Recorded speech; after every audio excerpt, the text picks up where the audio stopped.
So I'm very happy to have you here with us today in our one more episode of our podcast. And Shelly Bhoil, right? Right. You are an Indian. Yes. Can you tell us a little bit of your histories, because it's very interesting. I met you with in a meeting in University of São Paulo, and then I discovered that you are a specialist in Tibetology and Tibetan literature, right? Yeah. Inside of this section of Tibetology. So you could tell us a little bit about your personal history and how you got to this very interesting subject. And I noticed that you were in the near past a professor in the Delhi University, right? Right. So tell us a little bit about this very interesting journey that you have been doing until this time. Okay, in this lifetime, I was born in a very small village called Garli Paragpur. It is my ancestral village. It is in Kangra, near Dharamsala. I was born there, and I grew up between Shimla and Kangra, Dharamsala, Garli Paragpur, Kangra, Shimla. I studied in Shimla. I did my master's in English literature from Punjab University, Chandigarh. And I was doing I had finished my MPhil, which is a kind of a pre-PhD, when my professor, Professor Diamond, in Shimla from St. Bede's College, she invited me to her house to listen to a talk by a Tibetan poet, Tenzin Sundu. Oh. So, this Tibetan poet, in his talk, he said that he comes from a problem called Tibet. I really got curious, what did he mean by a problem called Tibet? And then I figured out he meant Tibet, the conflict that we have in this world of Tibet is an ongoing colony.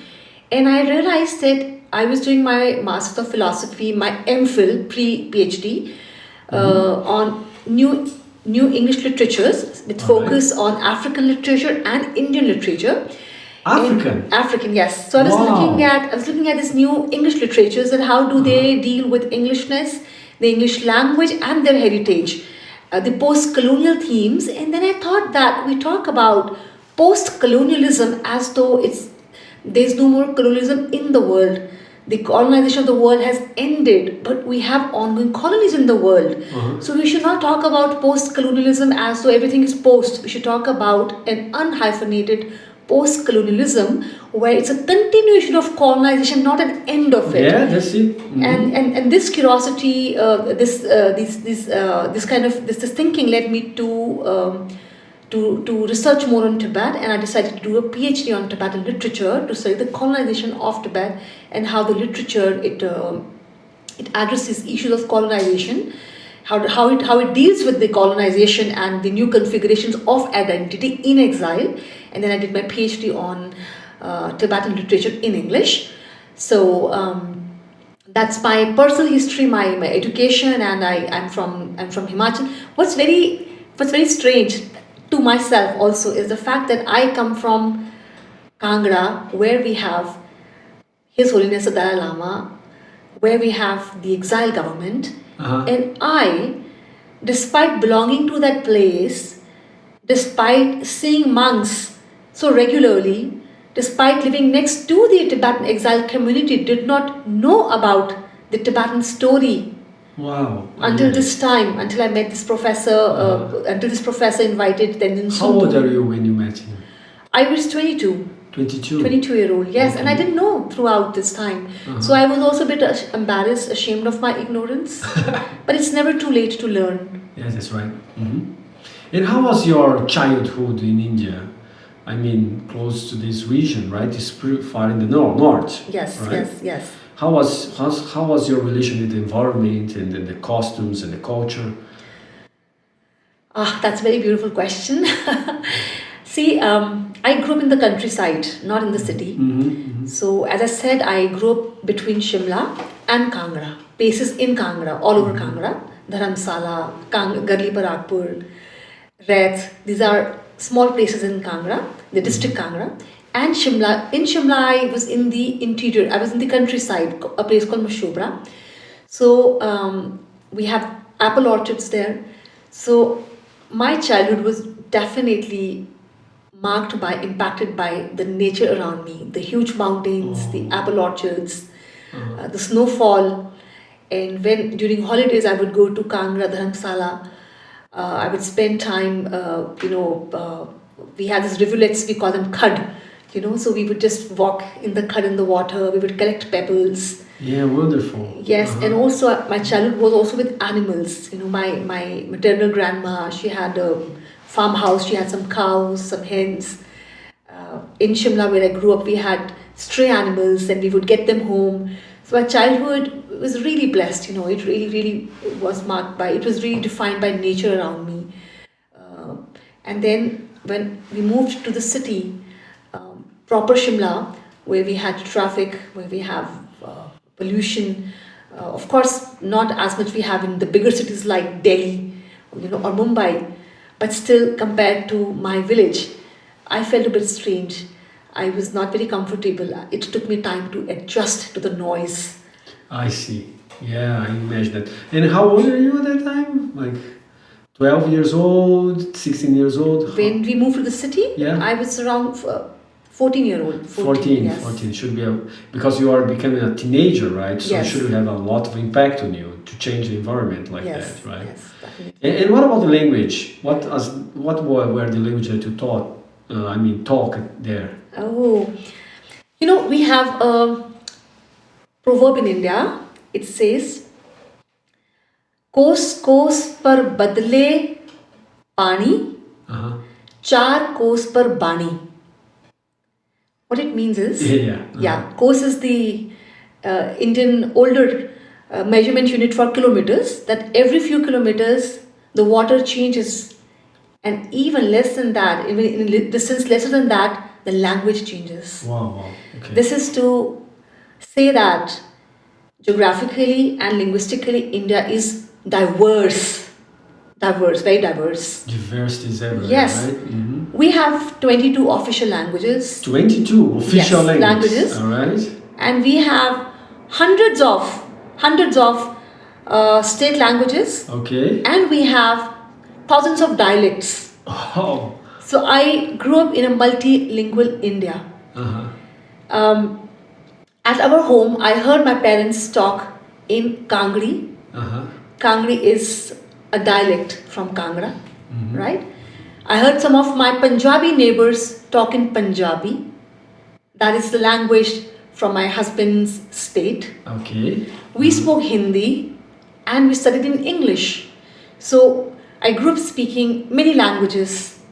Of course, I'm not an expert in every language that I speak, but I grew up speaking many languages. And we Indians, we have a habit of code switching. Languages, like in one phrase, we can use we can use 3 languages. It's very common for us. Okay. Now I get it. When I'm watching some movies in India, right? And then, Indian movies, and then suddenly I can follow up some of the words. It's suddenly totally different. It was like, what's going on here?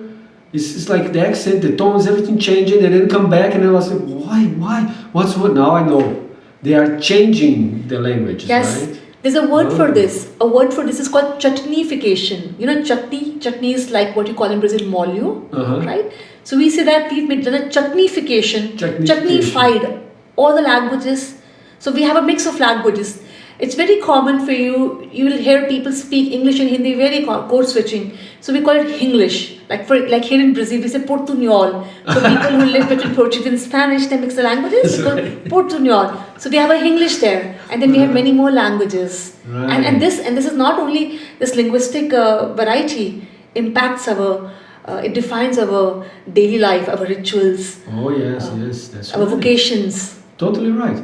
And it's 22 official language. That's written form is different or is the same? Different, totally different. Wow. Totally different. Okay. Yes. Okay.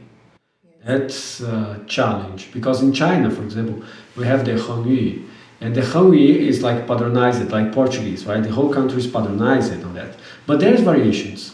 But the accent is changing, and then there we have these regional languages and so forth, like Cantonese and so forth. That's go, or Hakka and so forth. That's go. You listen, you don't get it.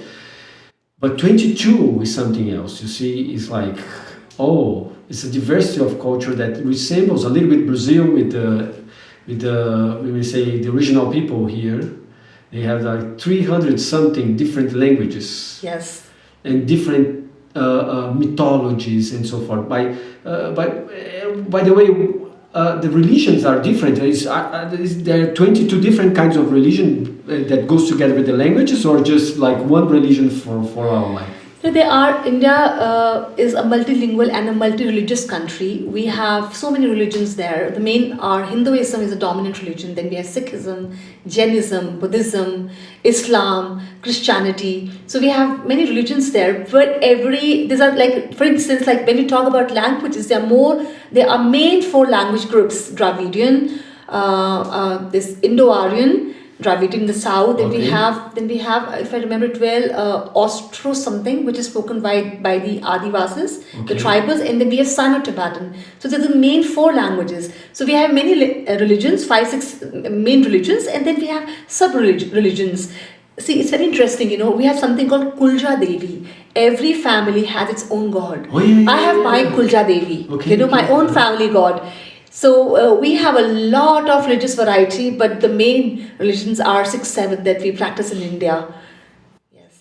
You see, when I went to Pompeii in Italy, and I went to some other places in Rome and so forth, like Puglia and then Mount Sant'Angelo and so forth, I discovered some ruins in there, and then by talking with the archaeologists around, they told me they're personal gods.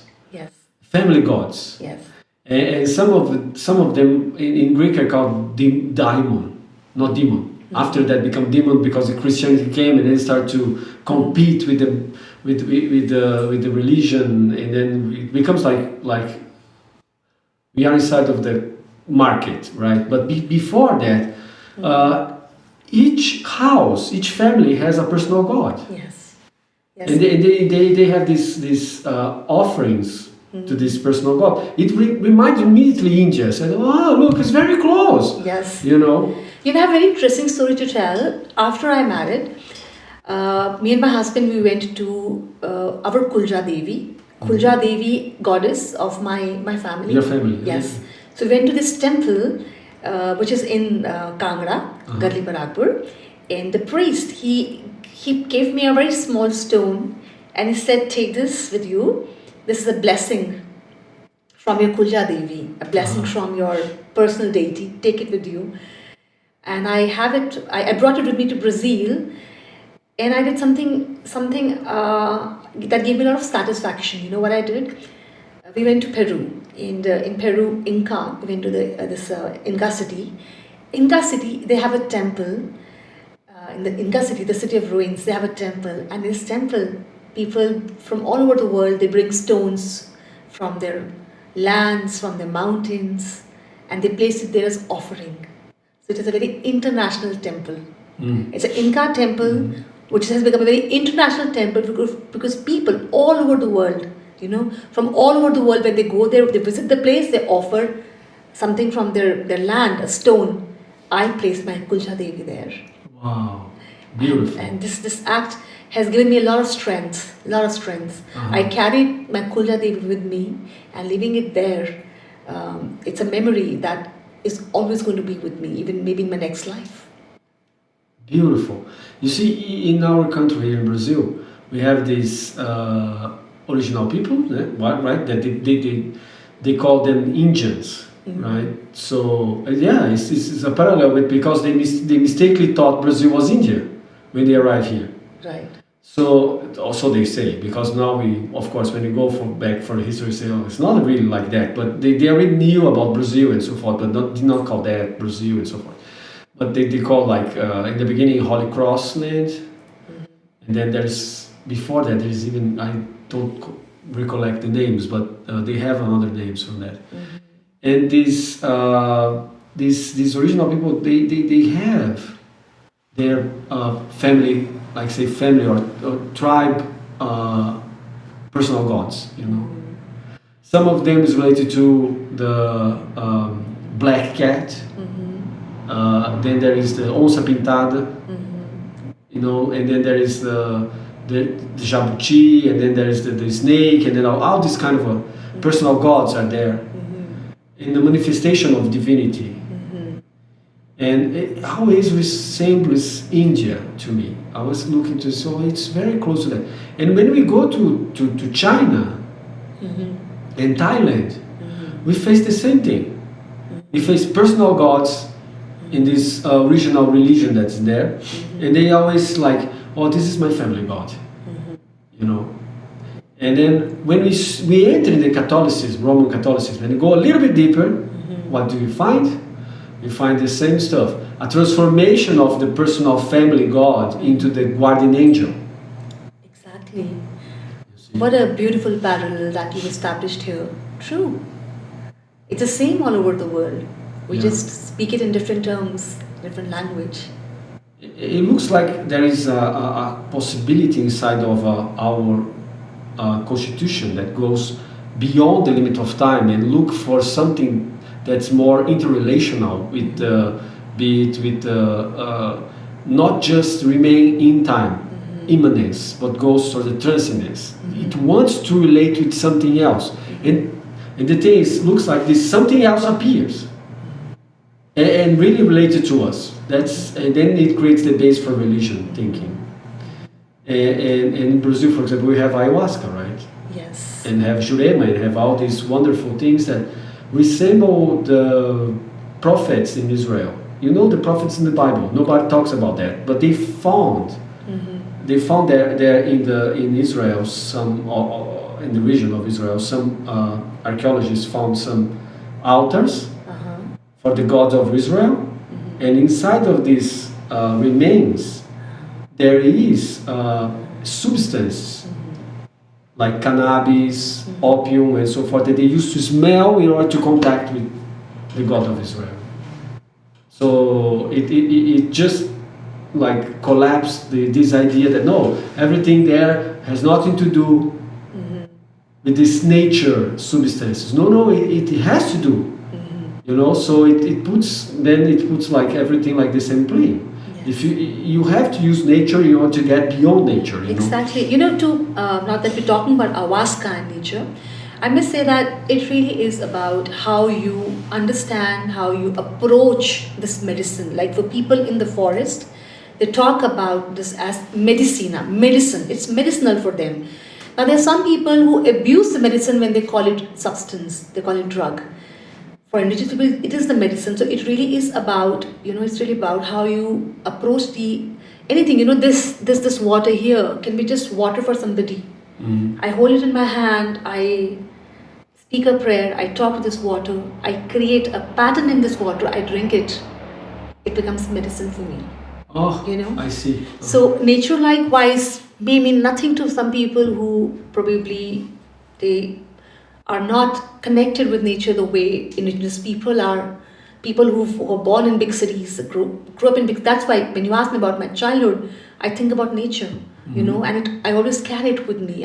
If you say, what do you miss about India? I miss the mountains in the city of Sao Paulo. I do miss, yeah. So nature can be a way for you to connect with your higher intelligence.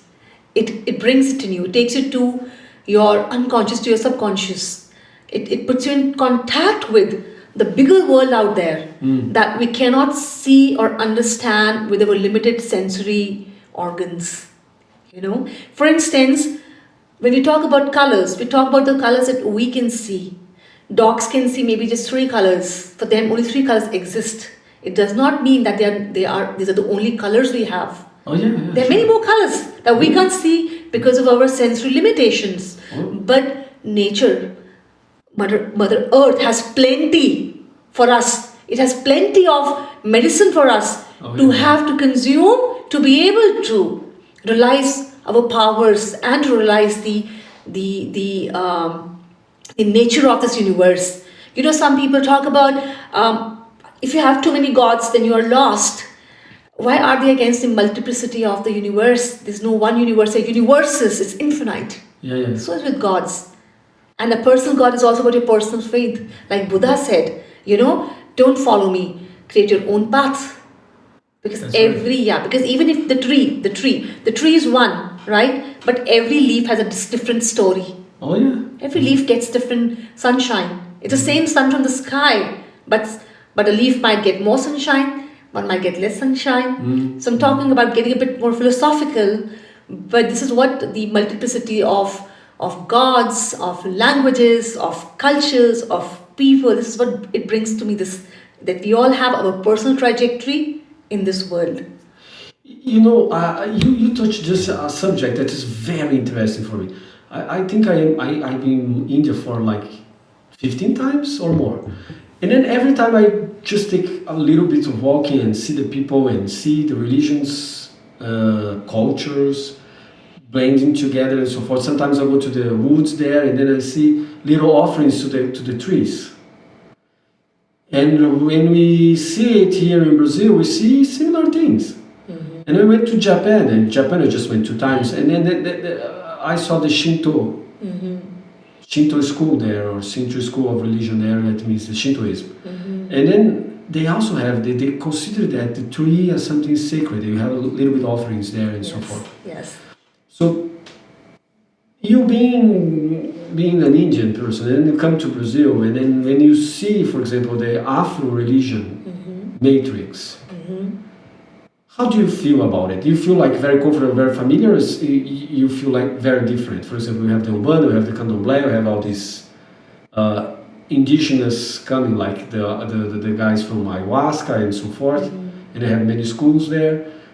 When you got close to that, how do you feel? You feel like you're close to India, or you feel like, no, it's something very different, no related to it? I feel at home. I completely, happily feel at home when I see these rituals in Brazil, in different cultures, because rituals, by and large, have the same spirit, or they come from the same kind of, they have the same stories if we really go back. See, our Indian rituals, we worship the people tree. We worship manjikaram, basil, Basil is very sacred herb to us. Tibetans, they worship their mountains, right? They have these money stones and they worship their trees and mountains. To us, I'll talk about in India because I'm Indian, it comes from our Vedic heritage, Okay. Common Indians, everyday Indians, they do not have access to their Vedas. Of course, they have access, but they do not have the access because they do not understand that language. The Vedas were written in kind of a Sanskrit that was Vedic Sanskrit. Oh yeah. Not the classic Sanskrit. No. But today Indians, they can't even read classic Sanskrit. They can, only few Indians. I read a bit of Sanskrit because I studied Sanskrit in my school.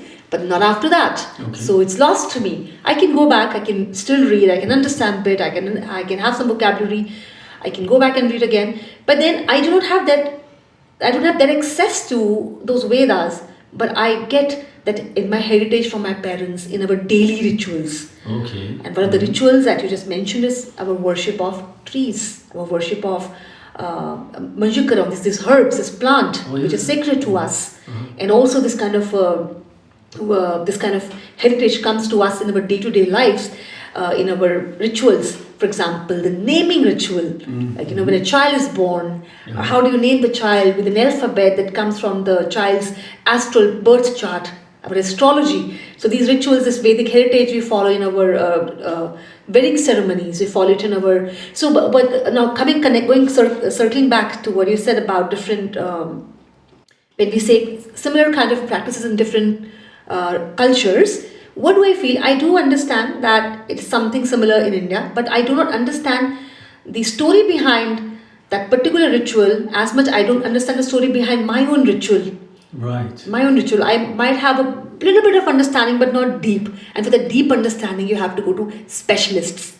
But you see, it's the same thing here in Brazil. You see, I have some notions due to my childhood, being close to a lot of people there that practicing African matrix religion like Umbanda, Candomblé, and I enter in there and I see them, even though my mother is pre-Christian, you know, and my father is, he claims to be Buddhist. But I enter there and then I start to see how this impact me is quite interesting, because I start to see not them as a demonic force, but as a quite interesting level of maybe gods, you know. They're strange, because if, you know, one of the things that really marked me was that one of these mother of saint received a spirit, and the spirit said to the guy, stop smoking, stop drinking, it's going to kill you. I was like, well, if you are a demon, why are you saying to the person to stop drinking and stop smoking?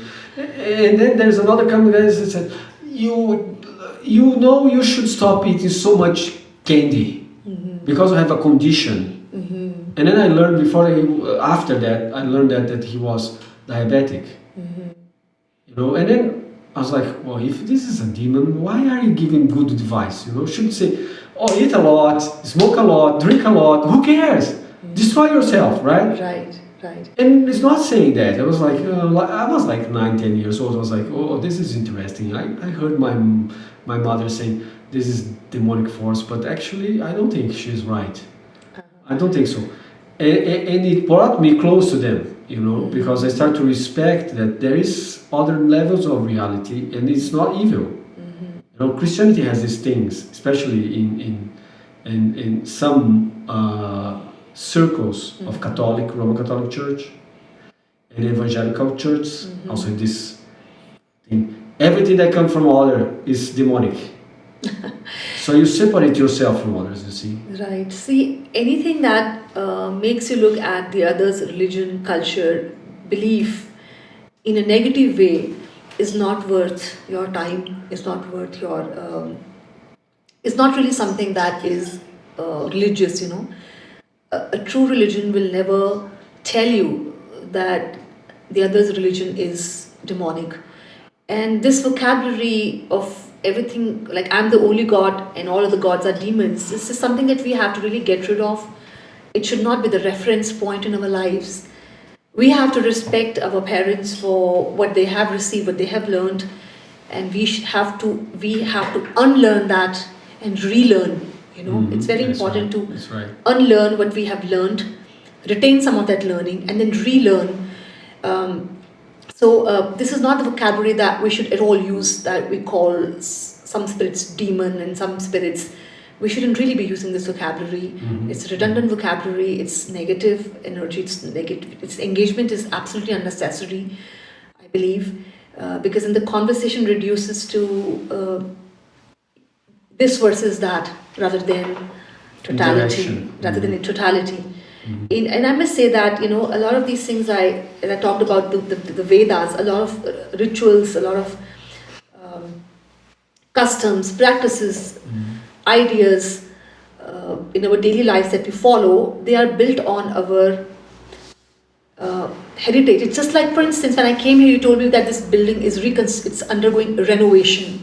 But the foundation is, did you start from the foundation? No. You are reconstructing on something that was here, right?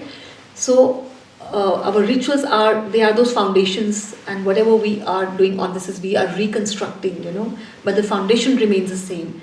This is to say that the essence remains the same. We are only reconstructing. We cannot see the foundation, but it is there, you know, the foundation is there.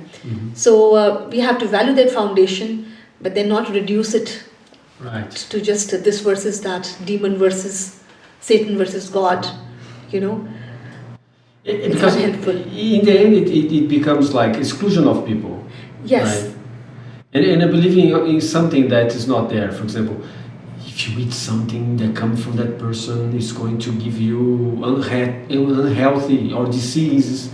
And then if you go to this house of this person, you enter there, the demonic force is going to get you, and then you're going to be sicker than you are, and all this stuff is really, you know, preconception behind that, and racism sometimes, and religious racism as well, right?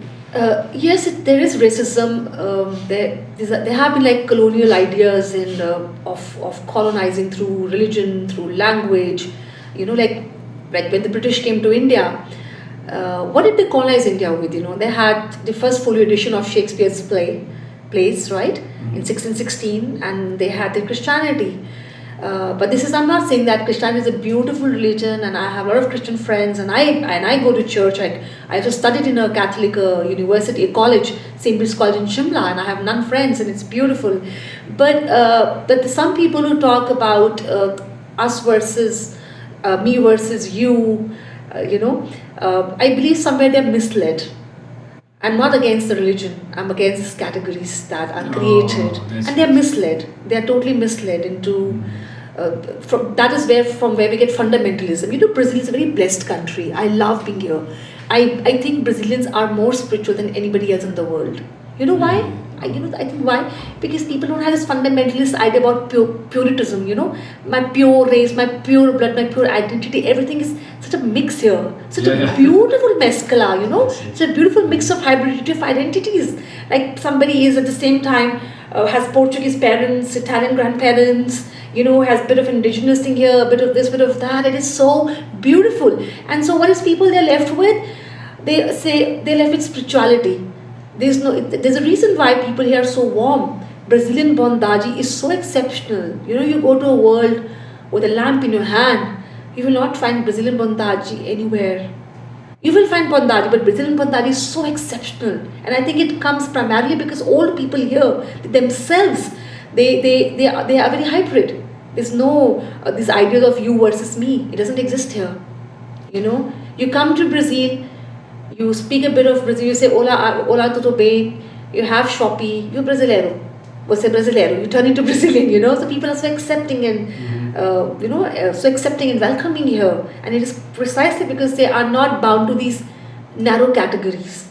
By and large, people here, they're not bound to these narrow categories of my religion versus your religion. No.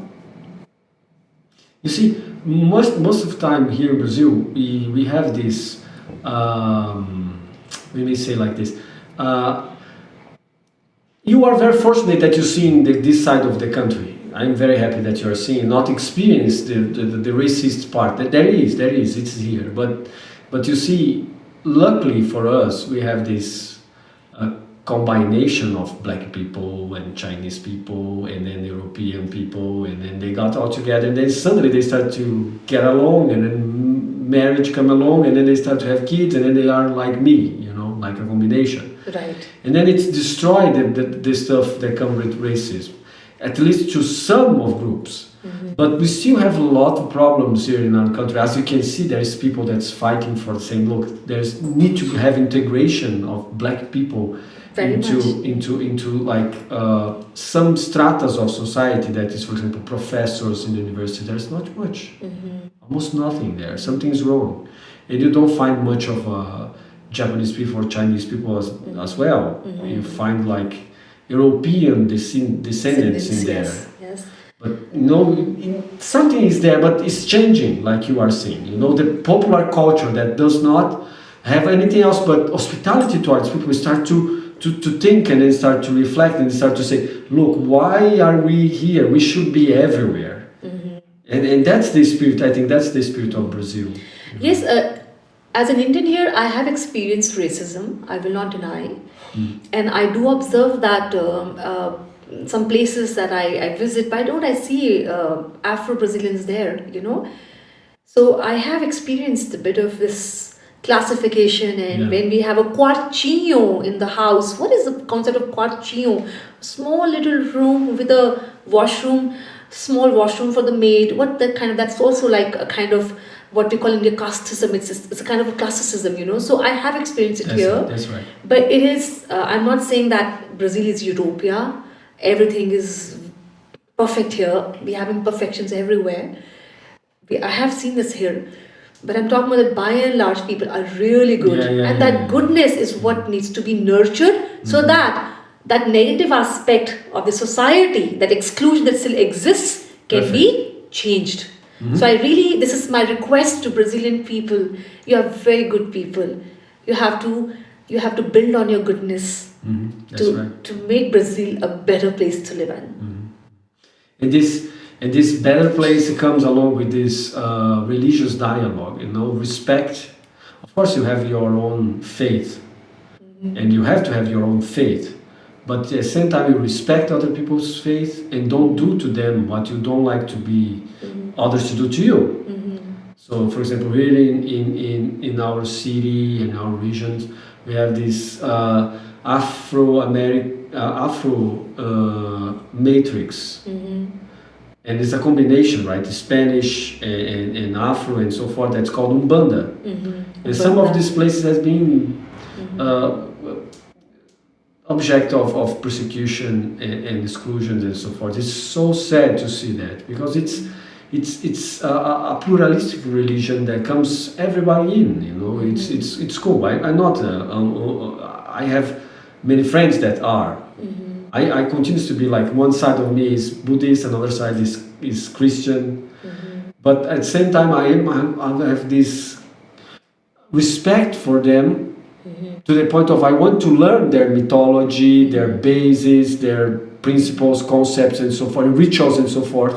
You have to understand the meaning behind that. You see what I mean? The philosophy behind that, the theology behind that. Not to say, oh, look, Christian is better. No. It's just to understand them in their own region, in their own sphere. Not going there and saying, now I should dominate over that. No, let's understand that. And I got that from pretty much that. I got that from Indian culture by learning from the Buddhist Nalanda masters, right? Their scripts get to me that this feeling of universal environment that they create and systematize the Buddhist thought.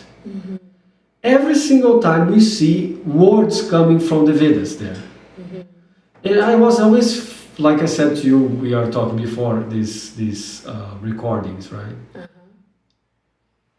I don't see I cannot see how these people especially from Europe, saying Buddhism is totally against Vedic thought. Impossible, because they are always using categories from there, right? Always using categories of philosophy and so forth from the Vedic register, and Sankhya yoga as well.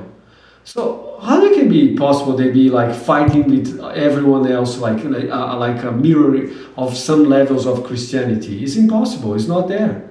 So I think we from West look to the East and put our own things there, but it's not there. There's no fighting. There's a discussion about, let's discuss about this, but I think this way is better and then that way is better. But they don't fight to the ground, to put everything in the ground and that's finish and our own way is the way. No, you have like plurality of ways. They respect each other and they are coming along. But of course, sometimes here and there come a guy and say, no. This religion should be put over all others, and let's use violence against all people that doesn't believe in our own religion. But it looks to me that China and India has this way to coming along, some kind of a like flux of water coming along of obstacle and then coming back again. So how do you feel about that? This approach that are too exclusive of one religion, for example. How do you feel about it? Well, I think when we begin to exclude others, this discourse, this narrative is a political narrative. It's not religious in nature at all. It's a political narrative that uses religion to exploit the sentiments of the masses. It has got nothing to do with religion. And we should be really careful, that our sentiments are not played with, are not exploited by the leaders to stay in power. That's what I believe. So we are made to believe that it is about our religion, but it's not. Hinduism, see, I'm a Hindu. I'm born in a Hindu family and I practice Buddhism in my daily life. Hinduism is a very secular religion. A religion, but secular. These things don't go together. Yeah, that's right. But they go together in my daily life because that's what I received from my family. All right. And that's what I'm giving to my son, When I say Hindu is a very secular religion, I mean that it's open religion, That's why in India we have Christianity, we have Buddhism, we have Jainism and so forth. But yes, we do have a tendency to exclude, and that tendency is not of the religion, that tendency is of the people in power who want to maintain the power, and to maintain the power they're exploiting religion. So we must be very careful to separate these two.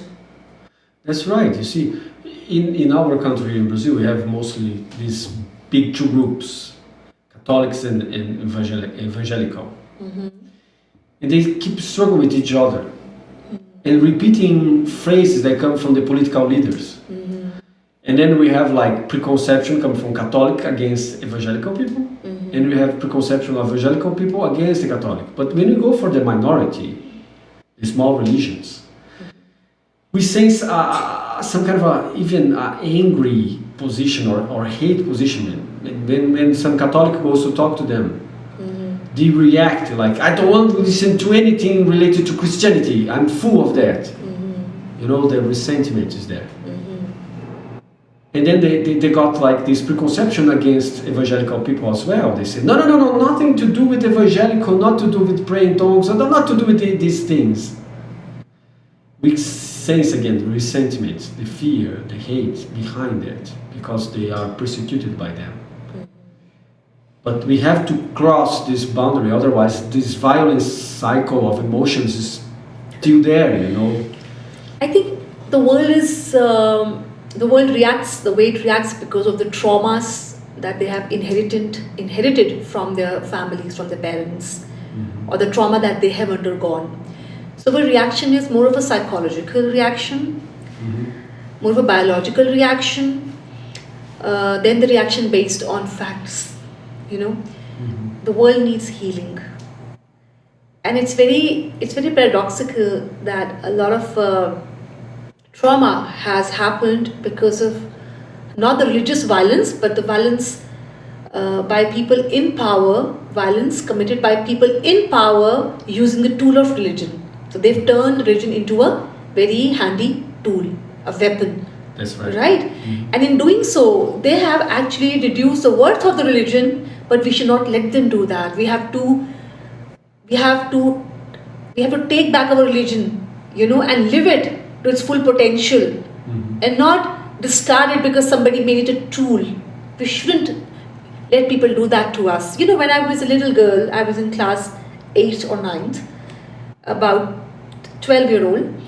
So our parents, they took us to a religious tour to all the temples in Himachal Pradesh.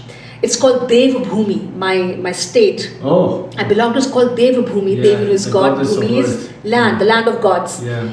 So when we had this religious trip, we went to several temples in Himachal, and except for one temple called Jwalaji, at every single temple, including the very famous Vaishnu Devi temple in Jammu. We also went to Himachal and we went to Jammu. That was the final destination for us. Every single temple, the priest wouldn't let us really see the temple, see the goddess. We call darshan. Darshan is when you see and you see, they wouldn't.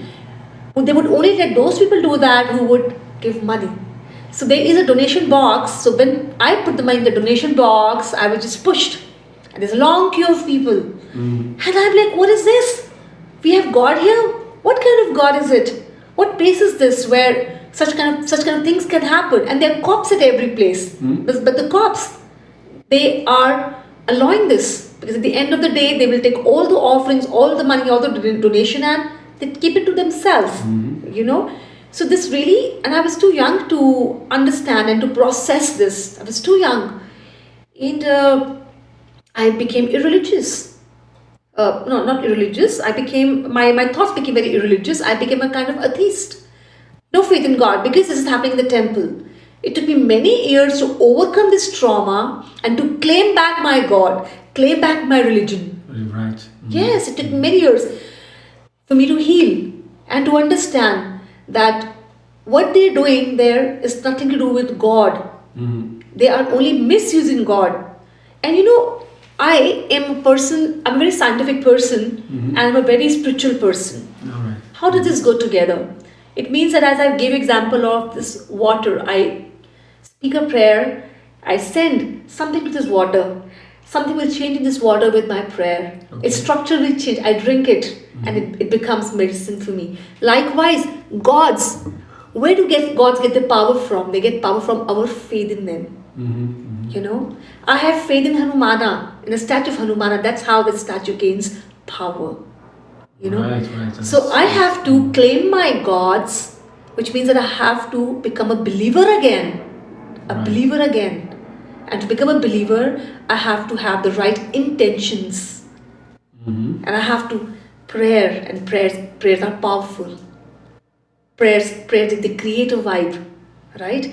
So I believe the world needs a lot of healing. I just gave my example to talk about what you asked me at a larger level, what's happening in the world, that how people are reacting, and this kind of religious conflicts that are happening. You know, we need to claim back our gods, our religions, our faith, our belief, and we should not let religion become hostage. As you said, sometime ago you said hostage. You know, that how religion becomes hostage. We have to reclaim that. That's right. You know, it's very important. The world needs healing. So we need religion more than ever. We need religion more than ever. We need faith more than ever before. That's right. We have to restore it. The sense of the meaning of life, to me, depends on religion, I think. In philosophy came from religion. And then theology is some kind of a structure or some kind of a web of concepts that also arise from this feeling of being into a flux of religion that give me the meaning of life or the goal for life. And this goal is not just for me as individual, but for the whole collective of people. Right? For the people, not just for me, because me alone. If I am alone, how can I perceive myself as a person? Impossible. Imagine that. I am in the middle of nowhere, suddenly I arrive there, no memory, no nothing. Who I am? Not possible. I only can get who I am when I see myself in you. You see, I see myself in you. So, okay, I have some hands, I have all these things, and I think it's the same when I have when we have a variety of religions. Means we have a variety of sense and meanings of life that's different from mine, and then I can relate to that and see myself into this reflection. You know, of this game of reflections, of illusions, dreams, you know, and this access gave me more meaning for my life, like you said, for the positive side of life. And one of the major aspects that you just said is this: to not become like somebody that rejects religion because the leadership is not good. Yes. It's not coherent. It's misusing the religion. Misuse the religion, exactly. Yes. And we have, like you said, reclaim our religion. You know, it's not your property; it's mine thing. It's what gives me meaning to life. Yes. And then why should I let you take the wheels of the truck and then tell me what to do? And then I got this is pretty much like the follower kind of a mentality, like we say the Sharavaka, right? They listen in, but we have to stand up and say, no, I don't agree with you, and engage. Yes. This engagement. Engagement is very important. You know, when you say that in the middle of somewhere I reach and I do not know anything, who am I, where am I, why am I here? And then I receive some religion, you know, somebody gives me religion, and then I say, okay, this is who I am. This is not helpful. Here where dogma can also arise, because then we begin to believe in demon and Satan and you know, we begin to believe what we receive. So what really helps is, as you said, we have to stand up, we have to engage. Yes, we have to engage so that we can see our reflection, we can find meaning. Personally, to me, religion is very helpful. It's very helpful because, for instance, in moments when I sit down in prayer, are the moments when I get grounded, are the moments when I feel that my chakras are aligned. Right. Personally, during pandemic, I was very unwell. I was bedridden, not because of COVID, because of other health issues I had. And at that time, studying Buddhist philosophy, Buddhist religion was very helpful. It was very helpful because I began to understand it's not that studying Buddhism or religion or whatever, I'm talking about Buddhism, but whatever your religion is, it's miraculously helping your body. No, but it is strengthening you mentally. It's making you rationalize. It's giving you a lot of moral strength, and it's impacting your thought process, and that thought process is healing your body in some way, Right. So it's very helpful. To me, when I came to Brazil, after a few years, I was very upset because I lost my career, which I had built up with a lot of hard work in India. I'd really studied hard for that, and I felt lost, and I kept crying about my career. I made my husband's life hell. I have to go back to India, my career. Then I heard Thich Nhat Hanh, the Vietnamese monk. Yeah. He said something so beautiful, that your current address is the here and the now. Here and now. And the now. And right. I said, okay, look, my current address is this place, this room, this country, the here and the now, and people here are my people. And it changed things for me. It changed things for me because it made me, you change the angle, the view changes. It changed my perspective of life. Oh, yeah. And it brought new things to my life. So yes, religion is so helpful. It is so helpful. The way it grounds you, the way it changes your perspective, and what is very important is engagement. I remember one of the phrases of His Holiness Dalai Lama, when somebody come in and said to him into a question and answer session. I don't remember the title of the thing, and then ask him, but you saying so much about secularism, and we don't get it, why are you still a monk? And he said, first of all, I believe in religion. Otherwise, I would not be a monk. Science come along. And politics, I think, comes along as well, right? Because yes. he has to be like a politician for so many years. And we don't separate them, but at the same time, we know the limits, the acts and so forth. But now talking about a little bit about India now, what's up with your people that cook so well? I mean, the flavor of the foods are wonderful. And I think there's some connection with the way of they see life and religion. Like we have so many gods and so many colors. I never saw such a celebration of gods in India. They put like powder everywhere and there's colors and all. It was like, wow, this is amazing. And there is flowers and all these waters, different kind of smelling waters and all this incense and all this thing. It's like a celebration of life. It's like huge stuff there. And then we go to the food, and then the food reflects that. What is this colorful things that are in the gods come along with the celebration, and suddenly it's in the food as well. Right? How do you feel because when you come to Brazil, you get some different kind of food here, right? So how do you see that? This transformation of, do you miss the food in India? How do you feel that? Okay, there are too many questions there. First, to answer a question about the color in the food. It's not for the purpose of decoration, but it could be because we do have some kesar that we put for color, rupees, green, orange, or we do have that just to make it look more, just to make you more hungry. But then it's also the turmeric, it's yellow, right? And then we have chili powder, which is red, which adds color to the food, And now answering the other question about if I miss Indian food, I'm a vegetarian. So when I came to Brazil, people were very surprised. You're vegetarian, so what do you eat? And they feel that vegetarians don't have food to eat. And I'm like, oh my God, look at Brazil. It's a country with so many such good vegetables and fruits. It's so amazing here. Right. And people are like really feeling sorry for me. Oh my God, she has nothing to eat.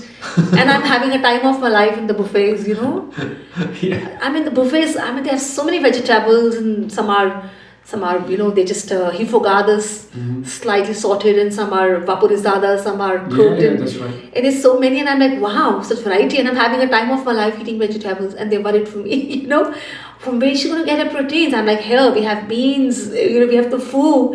We have so much. What are you worried about me? Worry about yourself, sort of just eating meat. Who's sort of depending on animal, and that's another topic. So I've not really had a problem with food, but yes, the flavor, the Indian flavor, and the smell. Sometimes you miss that in a foreign country. So what happens? A lot of Indian women in Brazil, they become chefs. Back in their homes in India, we all learn how to cook food. By and large, we very basic cooking. But in Brazil, in a foreign country where when I came, there were very few Indian restaurants, and you crave for Indian food, you become a chef because then you begin to make those recipes that you would only have in restaurants in India. So a lot of Indian women in São Paulo, they are so entrepreneurial that they have opened their own businesses now. They do home catering, they open their restaurants now. So I am not personally very fond of cooking. It's not really my area. I'm not very fond of cooking. I do like to cook once in a while. So I do make Indian food 3 times a week at my home, and we go to Indian restaurants.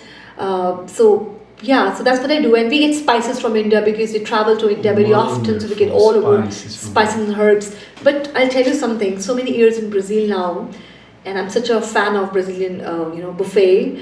When I go to India, when we go to India, after about 5-6 days, we begin to miss the Brazilian food. I miss the salads. Cool. I miss the lettuce. Yes, I begin to miss Brazilian food, So it's two-way because so many years in Brazil, and as I told you, Brazil is a very accepting country. It makes you yours. Brazilians, they make you yours. They've made me theirs, and Brazilians are mine. So, it's also my country, and I miss Brazil. I miss the Brazilian food when I'm away from Brazil for a long time. As much I miss the Indian food. If I don't make it twice or thrice at home, then I have to go to a restaurant to eat the Indian food. And we have this, every single restaurant that I go, be it in India, be it in the United States or here in Brazil, we have the presence of a god there. Be it Shiva, be it Ganesha, sometimes Hanuman. We always have some Lakshmi sometimes. Yes. Durga sometimes. One I saw Kali. I said, okay, Kali, cool. Why there's a connection between food and gods? Food itself is God. Food itself is God. Not only in Indian culture, but all cultures. We pray before we eat, right? Right. In all cultures in the world, right? We thank the food, right? In India, we have a little prayer that we do before we eat food to thank the food, and we thank the interdependence in Tibetan, that this food that I have here in my plate, there's so many people behind this food, and I have to say thank you to all those people because of whom the food exists that I'm eating today, right? So this is a connection between food and prayer or religion. Talking about the gods that we have in the restaurants, that's because especially in foreign country, in Brazil, because when people come to these restaurants, they want to see something Indian, and it sort of augments the atmosphere. They feel they're more Indian now because there's the Indian god there, so it's a bit of a advertisement, bit of a propaganda. But also because for many many people who own restaurants, the restaurant is a workplace, right?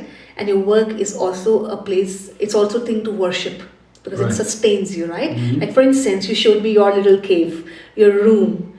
You work from there and you have so many gods around you. Why? Let me ask you, why you have Dalai Lama's photo right above the door. You have Manjushri, you have Saraswati, you have Ganesha, why do you have all those gods there? You tell me. I think that's related to some level of meaning behind that. For example, when you look to Manjushri, we don't see the soft, glorious voice, but we see the perception, the discernment, the logics there. But when I see Sarasvati, I see the poetry, I see the literature, I see the music, the harmony behind it. You see, there is this concept of complementarity there. It's not as the Dalai Lama is something else. He is like the most coherent leader, religious leader that I ever saw in my life. He just follow one direction and he goes.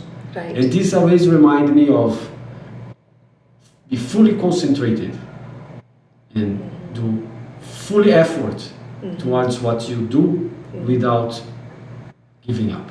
Never give up, like he says. Right? So this is always remind me every time I wake up in the morning, look to him and say, never give up. Get up, do this stuff, Excellent. And then we have Lama Tsongkhapa and Buddha Shakyamuni and Nagarjuna and Asanga to remind me of these schools, that how much it's important to have education. And when I have of course I have Jesus and Mary and so forth, to remind me compassion. Like Jesus is like a symbol of compassion. If you do have a God, and this God has to come to you, I think it would be Jesus, because he goes there and said, you can beat me up, I'm not going to beat you up, because there's no competition between us, and if I beat you up, what? But you can beat me up. Right. And I receive all your violence. And you know what I do? I forgive you and rise again. What's that? You can kill me, but I come back. And you cannot kill me anymore, because every time you kill me, I will come back. So it's over, Like violence is over. Through love and compassion. Completely love and over. compassion. So beautiful. So you see, you have all these things, all these, posters of gods and statues and everything. Because your workplace is your temple, That's right. So for these many restaurant owners, their restaurants are their temples. And most of them would have something common, one common god, that is Ganesha. Because Ganesha, you begin your day with Ganesha. When we begin something, we begin with a Ganesha Aarti, a prayer to Lord Ganesha. All right. For an auspicious beginning. Yeah. But you see, people in Brazil have some difficult to understand Ganesha, because they always say to me, why a human being cut their head and put a head of a elephant there, and then we have to worship that and things like that. How you feel about that when you are a kid and then somebody comes to you and says there's a god with a head of an elephant? How do you feel about that? And how do you overcome this obstacle? Yes, reason? I will answer this question with a small story about my son. When he was born in Brazil, he was 2.5. We went to 2.5, I think maybe 2. We went to this, a little more, sorry. So we went to this, we went to the Indian Cultural Center, and there he saw Ganesha statue, and he said that, elephant. We said, this is Ganesha, and my son's name is Amog, and Amog is Ganesha in South Indian languages, I said, no, this is Lord Ganesha, and he sees a goddess, Sheravali Mata, this goddess who sits on a lion, and he says, Mama, look, auntie is sitting on a lion. So I tell him, it's goddess, it's Sheravali Mata, sitting in a lion. She's like riding on the lion. So it's very interesting, so it's not really when Brazilians they're surprised about when they have these questions to me. I've had this question from my son, and I see that childlike curiosity, which is so beautiful. It's childlike curiosity to know why, there's stories behind it, There's a story behind, I'm sure you know the story that why Ganesha has an elephant head, because... But you can tell to the people, I know, but... yes, because Lord Shiva, he chopped off his own son's head and by mistake. And Lord Shiva's wife Parvati got really upset, and then he had to go and find another child's head, this kind of you can say mythical surgery, kind of replacing, what do we call it, surgery, when we put limbs on somebody, amputation, and we implant, yeah. So that kind of surgical quest, that he became a doctor, and yes, so he went looking for a child, but the condition was that he could only bring back head of a child to put on the body of Lord Ganesha, a child who's sleeping with his mom and has his back towards the mom. The mom and the child, they have back towards each other. Right. They don't face each other, So he went around the world. He could not find single child who's sleeping with back towards the mom and mom sleeping with back towards a child, except for an elephant child. So he got the head of the elephant and he's put it on his son. That is how we have Lord Ganesha with an elephant head. I see. Yeah. So then one of the aspects that really caught my attention in the Indian group of gods, it is this relation with nature world. In the Christian, we have these saints, but they are pretty much like anthropocentric. We don't see much of animals close to them. Some of them, yes, with little birds or something. But in India, no, it's pretty much like animals always together. Even one god is the head of an animal, but not just him. There is the Sinha also, right? The Sinha gods. That they have the head of the lion there. And the avatars of Vishnu also has some animal features in there. That reminds me always that there is a connection between our natural world and our intellectual world and our reasonable world. You cannot just separate them, you know. Exactly, it's a coexistence of humans and animals, because we are also animals. It's a reminder that human beings are animals. We are social animals, and when we look at Indian gods with all animals around them, we must remember that it's about coexistence. We don't owe the world belongs to every single living being, every sentient being. It's a total reminder of that to me. I'm not an expert in Indian religion. I haven't studied Indian religion at academic level, but to me as a layperson, that is what I understand. It's a total coexistence, you know. We need to that's why I'm a vegetarian. I'm not vegetarian because of religion. I'm vegetarian because I love life. Not just my life, everyone's life. I respect life. Life is so sacred, you know. But I believe the spirit in me is also the spirit that is there when I see the coexistence of animals and gods. Beautiful. You know, the interaction between them. But something in this, your background, right, is history. Put me in a puzzle. It's a little bit mysterious for me. Why do you get interested in the Tibetan literature? Of course, you got the poetry. It calls you. But then you have a language, and then you have all these expressions that are not, Tibetans are not Indian and not Chinese as well. Even though some people say, it's Chinese. No, come on. They're totally different in terms of language, in terms of some features of the food. It's close. Some aspects of the clothing, a little bit. But it's different. And then, why do you being an Indian person from the North India said, Tibetan is so cool. What connects you there? A lot of people think that every researcher on Tibet is fascinated by Tibetan religion. They want to study Tibet because they're fascinated by Buddhism and all that mysteries, you know. That's not my case. That's not my case. I have grown up in a lot of religious environment and to, you know, have that curiosity, but I should have, you know, but still, anyways, to come back to the question, I should still have, because I'm very curious about the indigenous people here, their religion. I'm very curious about the religion practiced in Latin America. At that time, when I was very young and I started taking interest in Tibet, my research was primarily triggered by the political status of Tibetans, their exile. It became very important to me. I studied post-colonialism in my master's. One of the theories that I studied was post-colonialism, and I was doing my pre-PhD on this topic, and I was studying post-colonial literature, and I realized that why not we talk about the living colonies and ongoing colonies. And that's what triggered my interest in Tibet. So my quest was political. Political, yeah, I was looking at Tibetan nationalism in exile. What kind of nationalism it is, you know, which is on borrowed land? How do you make a nation in exile? How do you have a government in exile? Right. And how does it reflect in your literature, or how does your literature construct that kind of identity? Right. In exile, which is also Buddhist.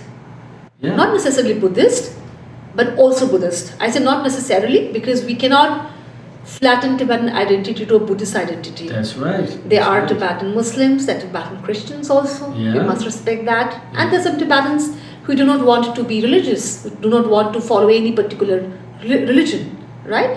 But the dominant Tibetan identity is also religious identity. There's an interaction between their religion. Like the Dalai Lama, you know, he's been the secular and the political leader of the world. Yeah, that's right. Right? The traditional Tibetan government would look after both the affairs, the worldly as well as the secular. It's very difficult for people, the secular as well as religious. It's very difficult for people to understand the coexistence of religion and politics. It is indeed difficult. It is indeed difficult. When these two things coexist, there is confusion. What about people who do not want to be religious? They don't want to follow any religion. They want to be atheist. So are they excluded from the nation? The thing here that we have to understand is that Tibetan religion is also philosophy. It is also culture. It is also science. It's also medicine. That's right. You know, there are many layers of, when we talk about Buddhism, it is not only just a religion. It is science. We have studied Tibetan Buddhism, right? That's The philosophy of Buddhism takes us to the psychology, the Buddhist psychology. You know, yeah.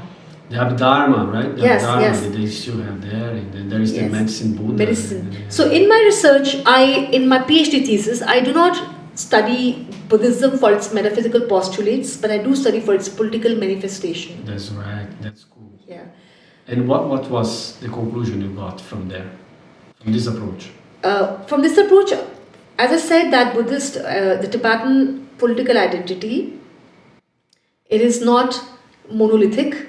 Okay. It is not monolithic like what we say, peace-loving, Buddhist, non-violent. It is a myth. It's a myth. It's a total myth. You have to be violent to protect your country. There were Khampa warriors. There were Khampa warriors. There was Tibetans fighting with the aid of CIA, the Chinese, from Mustang in Nepal. So first of all, my research, it sort of really debunks the idea of Tibetan identity as monolithic, religious, spiritual, non-violent, this. That's first conclusion. Second, they are pluralistic Tibetan identities. Second conclusion is that Tibetan nationalism is a belated nationalism. It is a belated nationalism, but it is one which has salience in lives of Tibetans, despite the difficult political circumstances.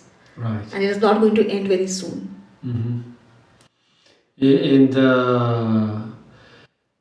in this, I can see that what was the hypothesis of your thesis? The one that I just said, it's not monolithic identity. Yeah, I see. And the salience of Tibetan. So you got the conclusion of your thesis was it's not at all monolithic, right? No, and also like in my thesis, I studied the phases of Tibetan nationalism in exile. That how when Tibetans came to exile, they became more religious than ever before because there was a need to. There was a need to rebuild your nation in exile, and there was a flattening of identities in this process of. There was a Buddhization of Tibetan identity in exile. Right. Exile, yeah. And then the sixth phase, we talk about the cultural fermentation of Tibetans, not just in India but also in Tibet, because of Chinese meddling with Tibetan culture. And in exile, when there was a bit of, there's a necessity to learn English language. There's also necessity to integrate with the Indian education curriculum for the children in exile. That's right. So there's a cultural fermentation of the identity, Tibetan identity that happens, and how does nationalism goes along with it. So Tibetan nationalism, if you see in exile, there was a democratization of Tibetan nation in exile. They begin to have the prime minister. They begin to have elections, like when Pemba Saring came here to Brazil, right? So there have been phases of Tibetan nationalism. Yeah, so I did my research many years ago now, so I need to update my research for sure.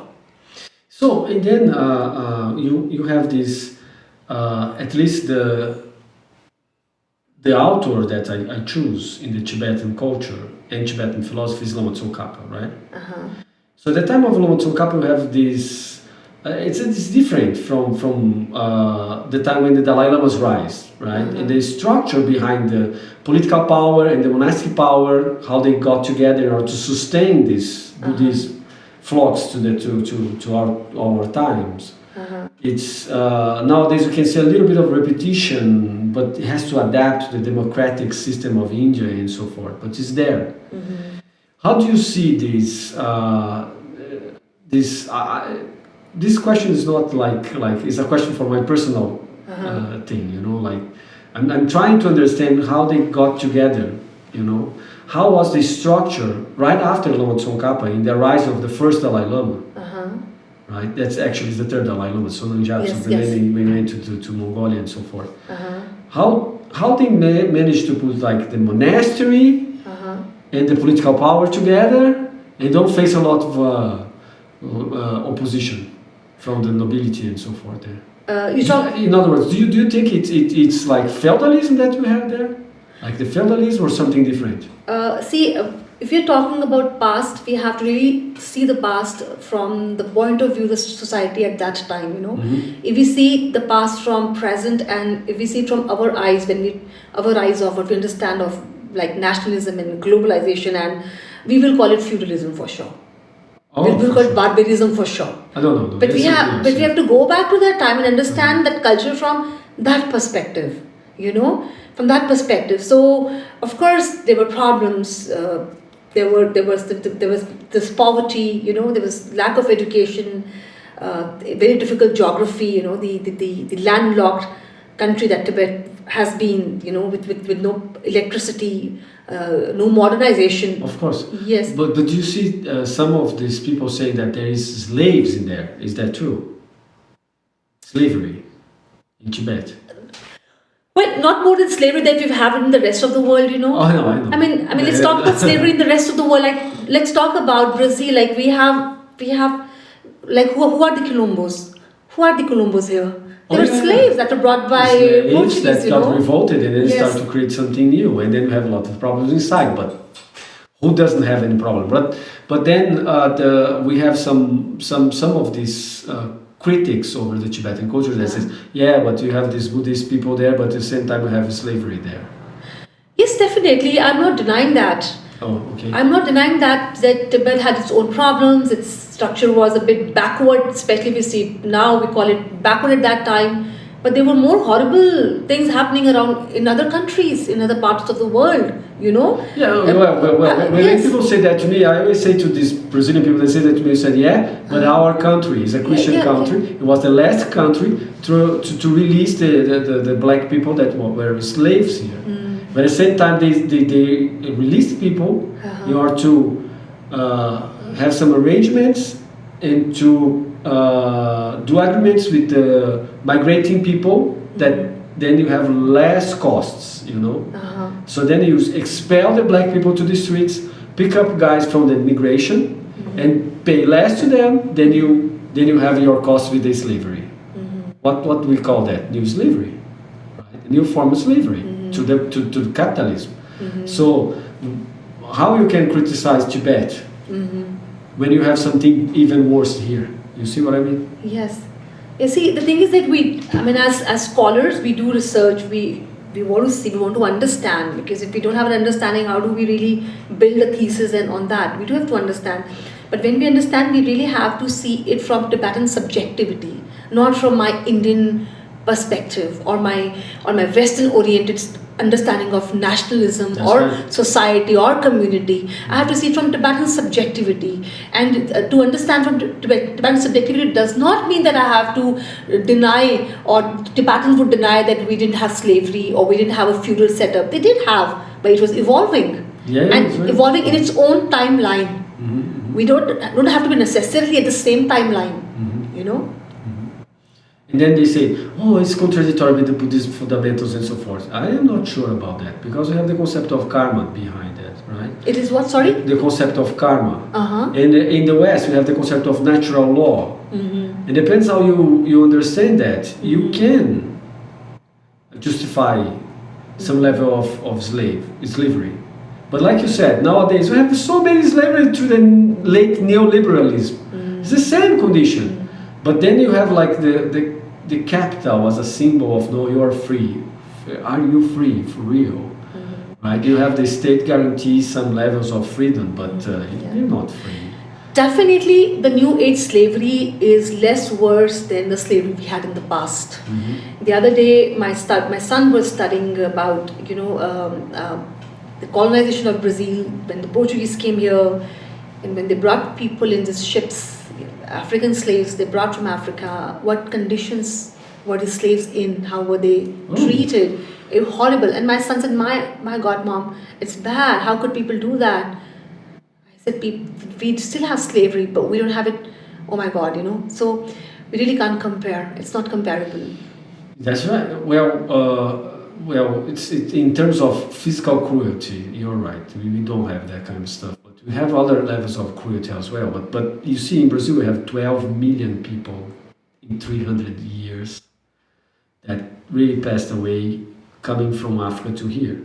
And you have at least in the minimum 6 million indigenous people here dying in the same period of 300 years. It's so much blood. And nowadays there's a lot of scholars that are questioning these numbers and put to the double. It's actually 25 million African people and at least 15 million indigenous people that died here. If you put this together, it's a lot of blood. Yes. They're coming from these systems that are based on the exploitation of natural resources and so forth. Unfortunately, if you put your hand on the world map, it will bleed everywhere. Yeah. Everywhere. It's still bleeding. Now we have new forms of slavery. We don't even know how we have become slaves to artificial intelligence, how it's reducing our thinking capacity. You know? That's right. And still there. But you see, to finish this, our conversation here,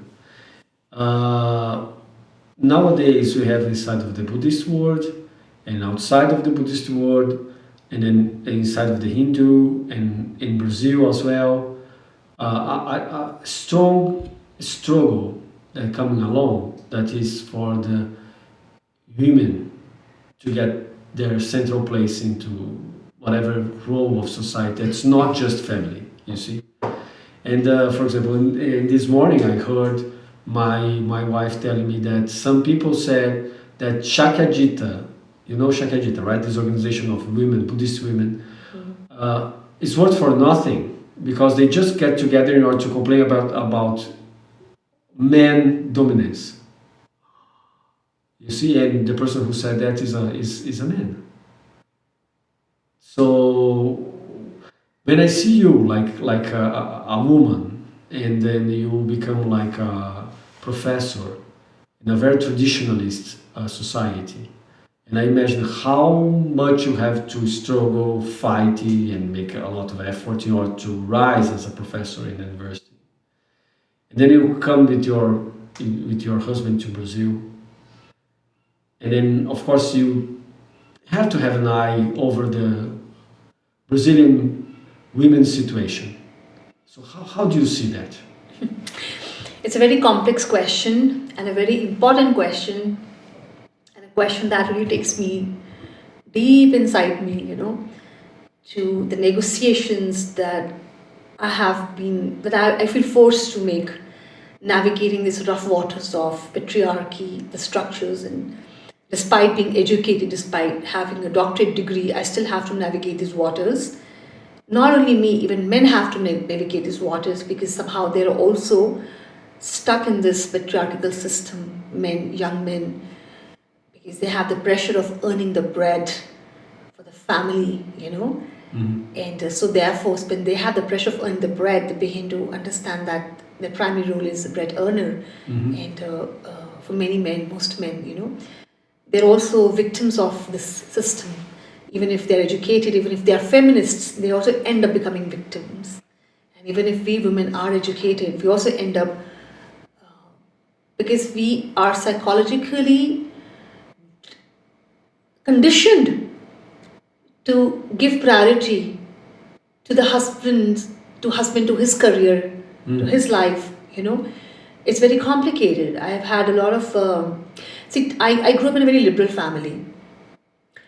My mom was a working woman.